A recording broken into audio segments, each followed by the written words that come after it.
Hey everyone, welcome back to another lesson. This lesson is on what foods and beverages to avoid if you have an enlarged prostate. So the dietary selections that we talk about in this lesson have been shown to either enlarge the prostate, increase risk of prostate cancer, and or increase the symptoms of an enlarged prostate. So all of these are important to avoid if you have an enlarged prostate or if you want to prevent having an enlarged prostate. So the first one is going to come from the review article entitled Nutrition and Benign Prostatic Hyperplasia. So a lot of them that we talk about in this lesson are actually going to come from this review article. So we're going to keep coming back to this review article. So the first one I'm going to talk about here is starch. And mostly starch in the form of white bread, pasta, and rice. So consumption of white bread, pasta, and rice is associated with an increased risk of an enlarged prostate. Now, the exact mechanism for why this happens is not entirely known, but it appears to be related to high glycemic index foods. So these in particular, white bread, pasta, and rice, are higher glycemic index foods, and there seems to be some relationship between this and insulin signaling and an enlarged prostate. Now, the next one we're going to talk about is dairy products, and there's actually some mixed evidence. Now, this article here entitled Dairy Product Consumption and Prostate Cancer Risk in the United States actually doesn't seem to show significant evidence for dairy being a cause of an enlarged prostate or a cause of an increased risk of prostate cancer, but there is some evidence, so I wanted to mention that here. So dairy products including milk, yogurt, and cheese, and again, high consumption may be associated with an increased risk of prostate cancer. So again, there's some mixed evidence here, but it may be prudent to avoid dairy products to avoid the possible risk of prostate cancer. So again, important to avoid starch because starch is associated with an increased risk of prostate enlargement. And this appears to be due to starch's high glycemic index.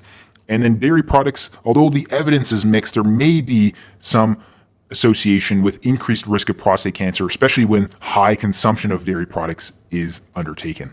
Now, again, we're going to come back to the same review article we talked about before for the next couple of different dietary selections. Now, one of them is a high protein diet. So a high protein diet has been associated with an increased risk of an enlarged prostate. There does seem to be some causal mechanism here.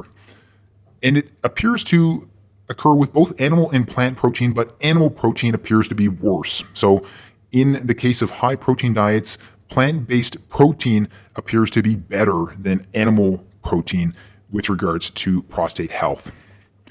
Going a little bit more specifically, red meat has also been associated with an increased risk of an enlarged prostate. We can see here in this article entitled Meat and Meat-Related Compounds and Risk of Prostate Cancer in a Large Prospective Cohort Study in the United States. So this article has shown some associated increased risk of red meat consumption and prostate enlargement in cancer. And this may be due to polycyclic aromatic hydrocarbons.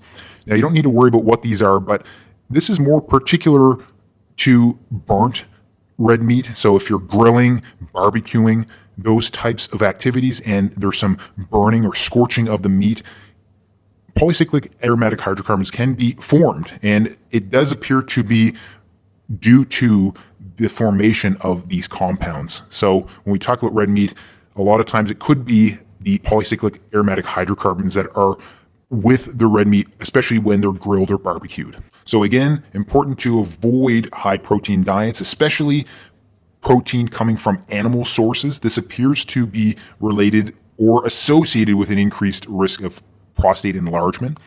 And then particular red meat seems to increase the risk of prostate enlargement and cancer, but this seems to be mainly due to polycyclic aromatic hydrocarbons, which are essentially pollutants that are produced when the red meat is grilled or barbecued. Beer has also been associated with an enlarged prostate. So consumption of beer is known to increase prolactin levels, and high consumption of beer, so key word here is high consumption, may increase the risk of BPH, benign prostatic hyperplasia, which is another term for an enlarged prostate. Now, this is not entirely clear. So if there is a risk or an increased risk of an enlarged prostate with beer consumption, it appears to be when beer consumption is very high.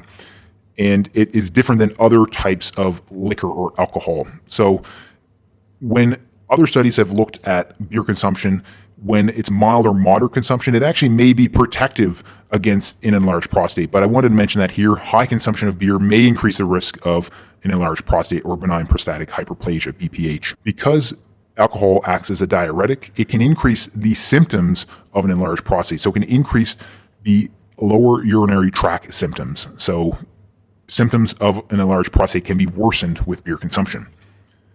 Caffeinated beverages can also be an issue with an enlarged prostate, not specifically because they increase the risk of enlarging the prostate, or they don't seem to be related to having any effect on prostate size. It's more because caffeine acts as a diuretic. So a diuretic will make someone go to the bathroom more often. So if an individual does have an enlarged prostate, it's best to avoid caffeinated beverages because they'll be going to the washroom more often and they'll have more symptoms of an enlarged prostate. So they'll have worsened lower urinary tract symptoms. And this is the same again with beer. So beer and alcohol can act as a diuretic, same with caffeine. This will worsen lower urinary tract symptoms. So both of these are good to avoid, especially in trying to avoid some of those symptoms of an enlarged prostate, frequent urination, urgency, those types of symptoms. And there may be some associated risk with high consumption of beer and an increased risk of prostate enlargement. So again, good to avoid both of these. Both act as diuretics and both can worsen those lower urinary tract symptoms associated with an enlarged prostate. Now, the next one we're going to talk about comes from this article entitled "High Fat Diet Fuels Prostate Cancer Progression by Rewiring the Metabolome and Amplifying the MIC Program." So from that article, high-fat diets, or foods that contain lots of fats or high fat content, can increase the risk of an enlarged prostate, but more specifically, increase the risk of progression or increase the risk of prostate cancer itself. So can increase the risk of prostate cancer, can increase the progression of prostate cancer. High sodium intake is also something to avoid with an enlarged prostate. From this article entitled "Dietary Macronutrients, Cholesterol, and Sodium and Lower Urinary Tract Symptoms in Men." The main reason to avoid sodium or high sodium intake is because the sodium increases symptoms that are associated with an enlarged prostate. So it increases those lower urinary tract symptoms. So although the high sodium doesn't seem to be involved in actually making the prostate bigger or changing the size of the prostate, it will worsen the symptoms associated with an enlarged prostate. So again, high-fat diets increase the risk of prostate cancer and the progression of prostate cancer, so best to avoid high-fat diets. And high sodium intake doesn't necessarily affect the size of the prostate, but it's good to avoid if you have an enlarged prostate because it increases symptoms associated with an enlarged prostate, like lower urinary tract symptoms. So I hope you found this lesson helpful. That was a lesson on foods and beverages to avoid if you have an enlarged prostate. If you want to check out my other lesson on natural treatments for an enlarged prostate, so certain foods and dietary supplements to actually shrink your prostate, please check out that lesson as well. If you like this lesson, please give it a thumbs up and subscribe to the channel. Thanks so much for watching, and I hope to see you next time.